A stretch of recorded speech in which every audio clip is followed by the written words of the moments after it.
Welcome back to Film Snob HQ. We are on the road to Avengers Doomsday, and we are at yet another MCU TV series. We're about halfway through the fourth phase, aka the fifth era of Marvel films. There's about 10 projects to go. This is a long phase. This is kind of the COVID eras, COVID years, I should say, that began with WandaVision and ran for only 2 years. It kind of wraps up at the end of 2022, 3 years, I guess.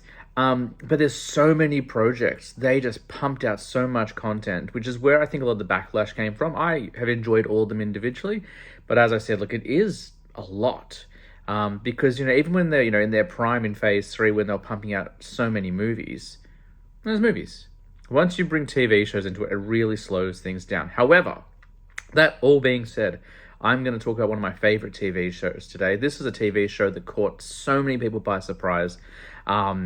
It's so funny because it's based on a character who, when they were first introduced into the Avengers back in 2012, a lot of people kind of made fun of this character because he's so human. We got Iron Man in his suit, Captain America with his super soldier serum, the Hulk, Thor, who's literally a god, and then two people.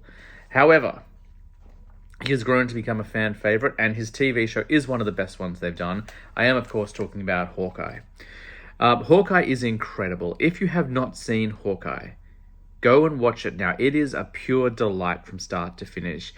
We've got Jeremy Renner reprising his role as Clint Barton, who's in New York for the holiday season. He's taking his kids out to New York for Christmas to go and see the Rogers musical, which is an Avengers themed musical, and do some Christmassy things before going home for the holidays.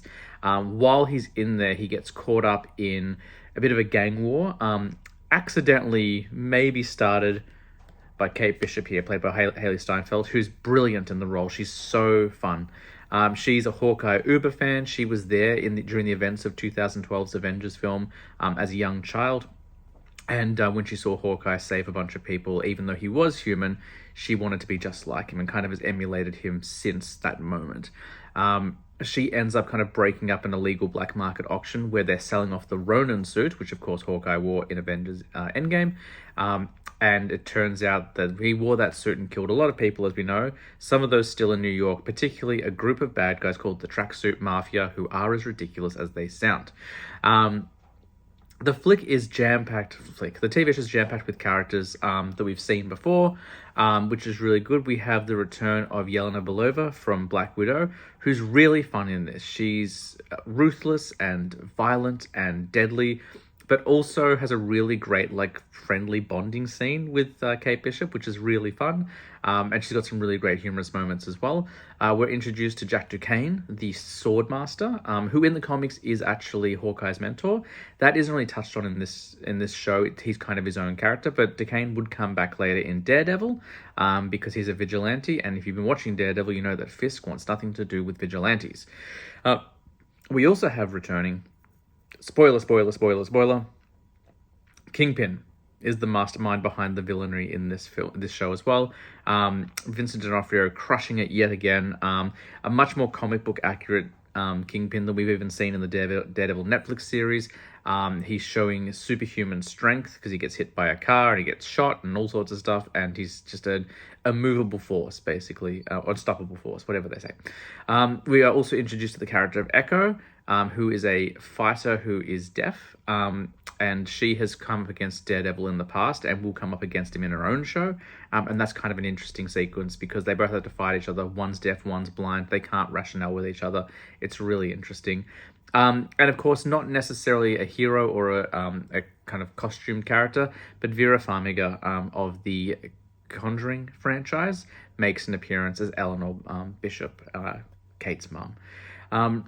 It's just so much fun. It's wacky and it leans into the silliness of it all. We get to see trick arrows. It took us a long time since the introduction of Hawkeye, but we finally got some trick arrows, including a Pimtech one that causes things to grow large. There's some purple goop. There's gas arrows. It's just a blast, man. It's also set at Christmas, which is quite festive and fun. Honestly, of all the shows, I think it's the one that's the most consistent. And the most entertaining from start to finish. And that's not to dismiss the other shows. Obviously, I enjoy Loki. I enjoy all of them. Falcon the Winter Soldier, WandaVision. But this one here, it's just something special. It's just a little bit different. And it really felt to me by this stage, they were setting up the Young Avengers. We'd seen Yelena in Black Widow, who's not really a young Avenger, but she's like the new Black Widow, so I kind of expected her to show up. We've seen Tommy and Billy in WandaVision. We had a kid Loki. We had Isaiah Bradley's grandson showed up, and I think he plays Patriot or something in the comics. I can't remember. Someone will correct me. But it really felt by the sense I was setting up Young Avengers, and it felt like the end of Phase 4 was going to be a Young Avengers film, because we also get Miss Marvel, we get She-Hulk, we get a couple of other characters. That wasn't the case. And it's a bit of a shame. I would have liked a Young Avengers film. I'd still like a Young Avengers film, or alternatively, Thunderbolts. We did get Thunderbolts eventually at the end of Phase 5, but based on what they're doing here, all the Thunderbolts characters are introduced by the end of Phase 4. It feels like either Young Avengers or Thunderbolts should have been the Avengers movie of that phase. But that's okay. Nevertheless, this is a really wonderful TV show. So much fun. Just a blast. In terms of returning characters, we're introduced to the new Hawkeye, Kate Bishop. She's definitely coming back for Doomsday or Secret Wars, maybe both. Pizza Dog, Lucky, I don't know if he's coming back, but I'd love to see him again. Eleanor, I imagine at some point will make an appearance. She was an employee of Fisk, which was kind of interesting. Echo, I think, will come back as well at some point.